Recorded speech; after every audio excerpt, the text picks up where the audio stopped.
अनुराधा सिंह को पुलिस ने पूछताछ के लिए बुला लिया है। सारनाथ पुलिस ने। नमस्कार दोस्तों, आपने जैसा कि देखा कि अनुराधा मॉडल एक्टर को सारनाथ पुलिस ने बुला लिया है पूछताछ करने के लिए। मैं आपको बताते चलूं, आकांक्षा दुबे के मृत्यु पर जो कि मॉडल एक्टर अनुराधा का काफ़ी ज़्यादा हाथ था, जो कि अनुराधा मॉडल एक्टर मुंबई से आई हुई थी। जैसे ही आकांक्षा दुबे का मणिकंका घाट पे लाश जला, उसके बाद तुरंत फुर्सी हो गई मॉडल एक्टर अनुराधा, जो कि मैं आपको बताते चलूं कि काफ़ी ज़्यादा मशक्क़तों के बाद सारनाथ पुलिस ने इस मामले के जांच करते हुए अनुराधा को आकांक्षा दुबे के घर उनके मां से मिले। जैसे ही मॉडल एक्टर आकांक्षा दुबे का मृत्यु पता चला, अनुराधा ने डायरेक्ट उनके मां से भेंट किया, लेकिन उनके मां और भाई दोनों का स्मार्टफोन छीन लिया गया था, जिसके कारण अनुराधा उनके मां से न मिलकर वहाँ मणिकंका घाट पे आकांक्षा दुबे की मृत्यु उत्सव जला। उसके बाद अनुराधा ने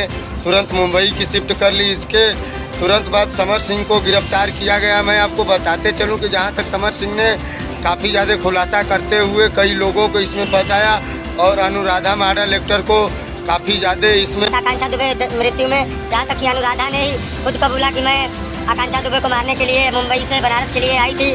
तो आप लोगों को ये वीडियो आकांक्षा दुबे को न्याय मिलना चाहिए कि नहीं मिलना चाहिए, आप सब एक बार कमेंट में जरूर लिखिएगा।